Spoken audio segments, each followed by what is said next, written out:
दोस्तों नमस्कार, मेरा नाम है परवीन शर्मा और आप देख रहे हैं परवीन शर्मा एडवाइस चैनल। दोस्तों, जैसे मैं आपको रोज बोलता था लोन के बारे में, आपको मैंने काफ़ी सारी वीडियो भी बनाई हैं और उसके बारे में आपको मैंने बताया भी है।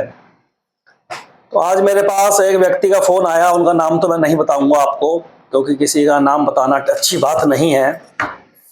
उन्होंने मुझसे बोला, भैया मैं बहुत परेशान हूँ और आपका नंबर मैंने देखा, आपकी वीडियो मैंने देखी और जो डिस्प्रेशन में आपका नंबर था उसको देख के मैंने आपको कॉल की है। मेरा जो है सब कुछ ख़त्म हो चुका है, मेरा कारोबार जो है बहुत डाउन हो चुका है और मैं बहुत दिक्कत में आ गया हूँ, मैं बहुत कर्जे में आ गया हूँ और मेरा मन करता है कि मैं अपने पूरे परिवार के सहित आत्महत्या कर लूँ या कहीं चले जाऊँ, क्योंकि लोग मुझे बहुत परेशान कर रहे हैं, बैंक वाले, एनबीएफसी कंपनी वाले और उसके अलावा जो प्राइवेट तरीके से साहूकार है उनसे जो उन्हें पैसा ले रखा है वो लोग उसके घर पे आके बैठते हैं, उसको धमकाते हैं। तो इस तरीके का उनका फ़ोन मेरे पास आया। उनसे मैंने 15-20 मिनट बात भी करी और उनको मैंने बोला कि मैंने कहा, भैया देखो, ऐसा आपको कुछ नहीं करना है और इस प्रकार की अगर स्थितियाँ आ चुकी हैं तो पहले तो फेस टू फेस इन लोगों से बात करो और उनको बोलो कि भाई देखो, मुझे थोड़ा सा समय चाहिए अपना काम धंधा ठीक करने के लिए, उसके बाद मैं जो हूँ आपका एक एक पैसा लौटा दूंगा। अगर मेरे ऊपर आप इस तरीके का गलत तरीके प्रेशर बनाओगे तो फिर मैं तुम्हारा पैसा नहीं दे पाऊंगा। फिर जो आप स्वतंत्र हैं, जो तुम्हें अच्छा लगे वो करें। तो ऐसे ही पहले भी लोग डिप्रेशन में आके, परेशानी में आके काफी लोगों ने आत्महत्या कर ली है पूरे पूरे परिवार के साथ। आपने हेडलाइंस पढ़ी होंगी अखबारों में भी, न्यूज में भी और बहुत सारी सोशल मीडिया पर इस तरीके की खबरें लगातार आती रही हैं। तो वो व्यापारी वर्ग के एक आदमी है, उनका एक छोटा सा कपड़े का व्यापार है, कपड़े की दुकान है और वो दुकान किराए की है, तो उस चक्कर में वो बहुत परेशान हो गए हैं। तो उनको मैंने समझाया काफ़ी कि मैंने कहा आपको इस तरीके की कोई भी जरा सी भी हरकत नहीं करनी है, क्योंकि आप, उनके दो बच्चे भी हैं। तो मैंने कहा भाई आपके दो बच्चे हैं, दोनों बच्चे उनके लड़कियां हैं, छोटी बच्चियां हैं। एक बच्ची की उम्र 5 साल है और एक की उम्र भी शायद 3 साल के आसपास ऐसे ही है। तो मुझे बड़ा दुख हुआ उनकी ये बातें सुन के, उनकी परेशानी को सुन के। उनसे मैंने लगभग आधा घंटा बात करी और उनको मैंने बोला, आप अनसेंसरी फालतू में डर रहे हैं। क्योंकि होता क्या है दोस्तों, शरीफ आदमी जो होता है वो डरता है, वो सोचता है मैंने कोई क्राइम कर दिया, किसी का, मैं बैंक का, एनबीएफसी का कर्जा नहीं दे पा रहा हूँ तो मैंने जो है बहुत बड़ा जुर्म कर दिया है। दोस्तों, मैं एक बात आपको बता दूं, कोई भी बैंक, कोई भी एनबीएफसी कंपनी आपको लोन देकर आपके ऊपर ऐसा नहीं करती है। वो लोग लोन देते हैं पैसा कमाने के लिए, बिजनेस है उनका ये, और बिजनेस में आप उनके कस्टमर हैं, आप उनके ग्राहक हैं। अगर वो पैसा नहीं बांटेंगे, जितने पैसे जो आपको होती है उससे कई गुना पैसों की जरूरत उनको है लोन बांटने के लिए। अगर उनके लोन नहीं बटेंगे, जो लोन से ब्याज आता है उसी ब्याज से तो ये लोग सबकी सैलरियां, जितने हाई फाई बैंकों में आपने देखा होगा, एक हर बैंक के अंदर जबरदस्त तरीके के एसी लगे हैं। अभी इतना गर्मी का मौसम, आप किसी बैंक में चले जाओ, वहां पे इतनी कूलिंग हो रही होगी, इतना ठंडी होगी। मैनेजर के कमरे में की केबिन के अंदर फर्स्ट क्लास एसी एक लगा होगा, वो तो बिल्कुल ही बहुत चिल्ड होगा उसका रूम। तो बाकी फुल बैंक में बहुत बढ़िया करके एसी चल रहे होंगे। तो इतने मोटे खर्चे जो निकलते हैं बैंकों के, एनबीएफसी कंपनियों के, इस खर्चों को कोई और नहीं निकालता दोस्तों, आप जैसे, हम जैसे कस्टमर ही निकालते हैं। और उनको मैंने बोल दिया साफ साफ कि मैंने कहा बिल्कुल भी भाई साहब आपको डरने की जरूरत नहीं है। इसके अलावा भी मेरे लायक अगर कोई काम है तो मुझे आप फोन कर सकते हैं। तो उनके विचारों की बातें सुन के मुझे बहुत बुरा लगा। और जिस तरीके की घटनाएं ये बैंक वाले कर रहे हैं, एनबीएफसी वाले कर रहे हैं, ये बिल्कुल अच्छी बात नहीं है। और इंसानियत नाम की जो चीज है इन लोगों ने बिल्कुल ही खत्म कर दी है, इंसानियत ताक में रख दी है। मतलब आप लगा लीजिए वो व्यक्ति कितना परेशान होगा जिसने इस तरीके की बात मुझसे बोली कि मैं तो आत्महत्या करने को तैयार हूं, नहीं तो कोई सोल्यूशन बताओ। तो मैंने कहा भैया ऐसा है, सबसे पहले तो आप डरना बंद करें। अगर आप इस तरीके से डरते रहेंगे तो ये लोग आपको डराते रहेंगे। आप इनसे फेस टू फेस बैठ के बात करें और एकदम से दबंगई में बात करें। कोई ऐसा नहीं है कि आपको इन्हें डर के बात करनी है। आपने इनके साथ व्यापार करा था, इन्होंने आपके साथ व्यापार करा था, कोई आपको इन्होंने दान में पैसा नहीं दिया था। और जो साहूकार लोगों से आपने पैसा लिया है वो 2-3% की ब्याज पर पैसा ले रखा है इन्होंने, वो पैसा भी भैया नहीं भर पा रहे हैं। उन साहूकारों से भी आप फेस टू फेस बात करें और उनके फोन उठाएं फोन उठाए ढंग से बात करें। क्योंकि मैं आपको बता दूं, साहूकार तो अच्छी तरीके से मेरी बात को सुन लें, पैसा ब्याज पे देना एक अलीगल काम है, क्योंकि ये लोग आरबीआई में रजिस्टर्ड नहीं है और ये अपनी मनमर्जी के ब्याज लोगों से वसूलते हैं। जब लोग उनका ब्याज नहीं दे पाते हैं तो ये लोग उनको बहुत परेशान करते हैं, प्रताड़ित करते हैं, दुखी करते हैं। तो बिल्कुल भी इन लोगों से घबराने की जरूरत नहीं है। जितना इनसे आप डरेंगे उतना ये आपको डराने की कोशिश करेंगे, और जहां आपने इनको अपनी दबंगई दिखाई थोड़ी सी भी, और थोड़ा सा आपने इनसे अपनी स्ट्रॉन्ग तरीके से बात करा कि जब पैसे होंगे तब मिलेंगे, अभी मेरे पास पैसे नहीं है इसलिए मैं पैसे नहीं दे सकता, क्लियर कट बोल दें, बिल्कुल क्लियर कट। इसमें आप ये ना बोलें 4 दिन बाद दे दूंगा, 6 दिन के बाद दे दूंगा, क्योंकि 4-6 दिन के बाद आपके पैसा कहीं से अगर आने वाला है तो 4-6 दिन का टाइम दे दे। और आपको लगता है मेरे पास पैसे का इंतजाम नहीं है 1-2 साल तक, सबसे तो आप उनको सफा क्लियर बोल देंगे भाई इतने समय तक पैसा नहीं दे पाऊंगा आपका, और जो ब्याज पे 3% और 4 रुपए मैंने पैसा लिया था उस ब्याज को भी मैं अब आपको बैंक की ब्याज दे पाऊंगा बहुत मुश्किल से, लेकिन आपका मूलधन वापस कर दूंगा। मैं बेईमान नहीं हूं, ईमानदार आदमी हूं। उनको इस तरीके का विश्वास दिला दें और जब आपके यहाँ पैसे आ जाएं उनके पैसे ईमानदारी के साथ वापस कर दें।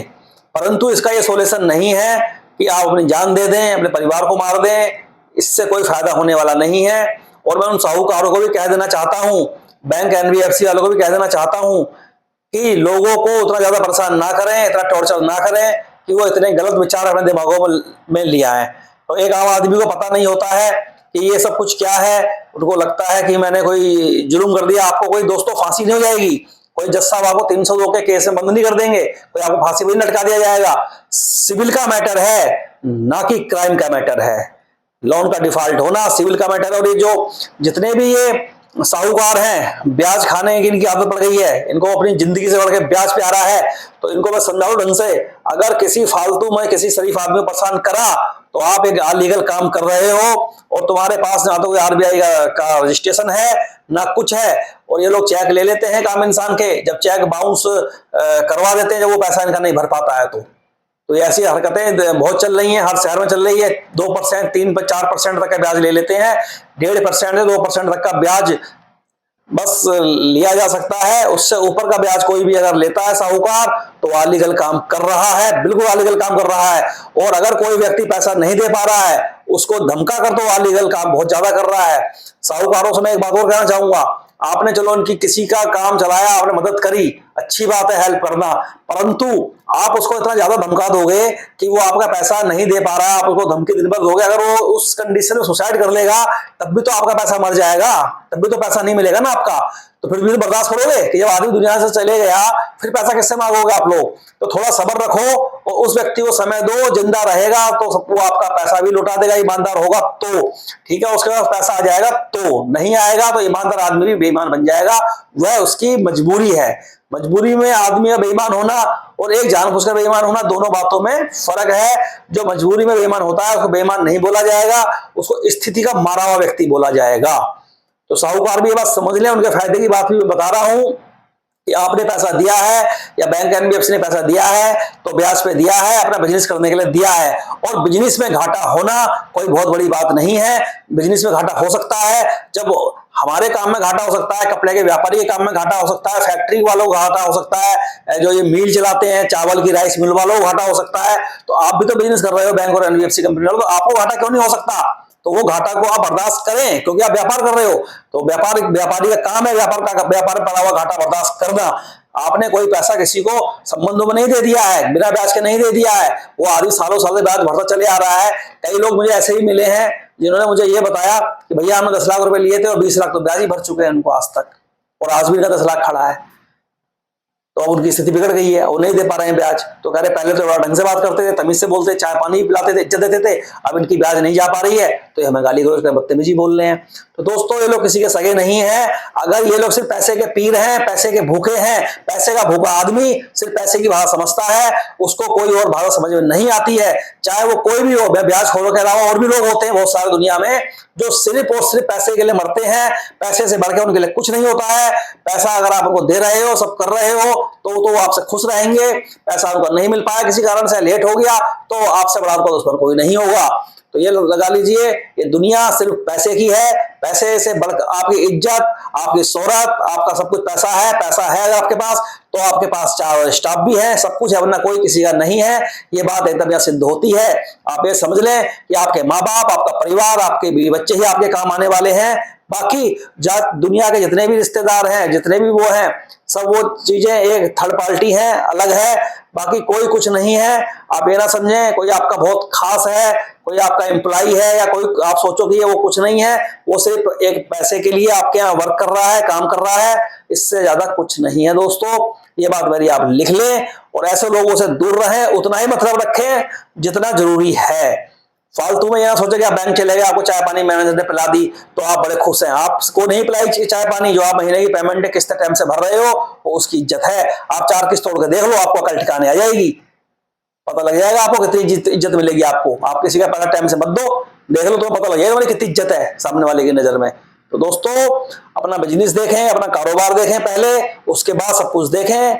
और बहुत इंपॉर्टेंट बात है ये जो आपको बता रहा हूं, क्योंकि ऐसा नहीं है अपना समय ना खराब करें किसी के चक्कर में। समय बहुत कीमती है, अपने लिमिटेड काम करें, लिमिटेड लोगों से अपना समय दें, अपने समय की वैल्यू को समझें। ऐसा नहीं किसी फालतू आदमी को समय दे दिया और 4 घंटे उसके चक्कर में खराब कर लिए अपने, नहीं। उस 4 घंटे में अपने कारोबार के लिए कुछ काम करें। जैसे कि मैं पहले थोड़ा समय खाली होता था, तो इधर से फोन आ गया, वहां से फोन आ गया, मैंने बहुत समय उसमें खराब होता था दोस्तों। तो मेरे दिमाग बाद में बहुत आया, मैंने बहुत टाइम खराब कर ले रहा हूँ अपना मैं, तो मैंने कुछ ना कुछ समाज सेवा का काम ही शुरू करा जाए। तो मैंने फिर इस तरीके अपने एक चैनल बनाया। बाकी मैं ट्रांसपोर्ट का काम करता हूँ, मेरे पास जो स्टाफ है बढ़िया अच्छा काम वो चारे संभाल लेते हैं काफी। उसके बाद मैंने कहा चलो थोड़ा शाम दिन में टाइम नहीं होता है, तो शाम को 7-8 बजे के टाइम फ्री होता हूँ मैं, 9-10 बजे के टाइम, 11 बजे के टाइम। तो जब भी मेरे दिमाग में कोई ऐसी बात, आज तो मैंने ये वीडियो स्पेशल बनाई है कि उन भैया का फोन आ रहा है इसलिए। तो दोस्तों, बिल्कुल ना घबराएं, गलत कदम बिल्कुल ना उठाएं, और किसी प्रकार की परेशानी है तो मैंने उनको बहुत सही से गाइडलाइंस कर दिया है। और उनकी मेरी बातें सुनने के बाद उनके अंदर एक हिम्मत आ गई, और बिल्कुल वो हिम्मत में है अब। और वो अब बिल्कुल मेरी बात सुनकर उनके परिवार वाले हिम्मत में आ गए हैं। और जैसे मैंने उन्हें समझा दिया है, मैंने कोई भी पालतू कुत्ता, बैंक, एनबीएफसी कंपनी, रिकवरी के कोई भी एजेंट आपको फोन करे तो उसी की भाषा में बात करें। और साहूकार जो आपके लोकल के जिनसे आपने पैसे लिए हैं, उनको साफ साफ बोल दें कि पैसा नहीं है भी मेरे पास, तुम जान से मार दो, जो करना है कर लो, बस। जब नहीं है तो नहीं है, जब होगा तो मिलेगा। क्लियर बोल दो एकदम, कोई सच्चाई यही है। अब आप झूठ सच बोलते हो, धमकाता रहेगा आपको। 2 बातें बोल रहा है, बोल दो। ज्यादा धमकी दे तो आप पुलिस चौकी में जाए कंप्लेंट कर दें, साहब मुझे मारने की धमकी दे रहा है ये, बस। लेकिन ये सब चीजें तभी करनी है जब आपकी स्थिति वास्तव में ही खराब हो गई और आपके पास पैसा नहीं है। तो आप मरने की ना सोचें, मरने के बचाव के लिए मैंने आपको चीजें बताई हैं। मैं इसलिए नहीं कह रहा हूं जान पूछे किसी का पैसा लो और मत दो, वो भी अच्छी बात नहीं है। अगर है आपके पास, कुछ बेच के कुछ करके दे सकते हो, दे दो किसी का पैसा, क्योंकि किसी का पैसा मारना अच्छी बात नहीं है। पैसा किसी का नहीं मारना चाहिए, मगर आपकी मजबूरी है तभी ये काम करना है। मजबूरी नहीं है तो नहीं करना है, और मजबूरी है तो जान नहीं देनी है। पैसा किसी का जा पाए या ना जा पाए, आपकी जिंदगी से ऊपर, आपके परिवार की जिंदगी से ऊपर कुछ नहीं है, कोई नहीं है। बस पहले आपकी जिंदगी है तभी सब कुछ है। अगर आप मर गए तो फिर क्या है, कुछ नहीं, दुनिया खत्म है फिर। तो दोस्तों ठीक है, फिर आज की वीडियो को ही समाप्त करते हैं। और इस वीडियो को लाइक और सब्सक्राइब कर दें, क्योंकि ये वीडियो आम आदमी के काम की है और ये ऐसी समस्या औरों के साथ भी बहुत होंगी। तो उनसे मेरी रिक्वेस्ट है, कोई भी गलत कदम ना उठाएं। और बिल्कुल इस वीडियो को देखकर जो मैं बोल रहा हूं सत्य है, कोई भी आपका कुछ नहीं कर पाएगा अगर आपके पास पैसा नहीं है तो। आप ये लगा लीजिए, कोर्ट में, कचहरी में कहीं कुछ नहीं होगा। सिविल का केस आपको दर्ज होगा।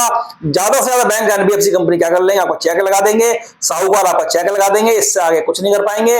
उसमें बहुत तिकड़मबाजियां हैं, इतना जल्दी से फैसला नहीं आता, इतना आप समझ रहे हो।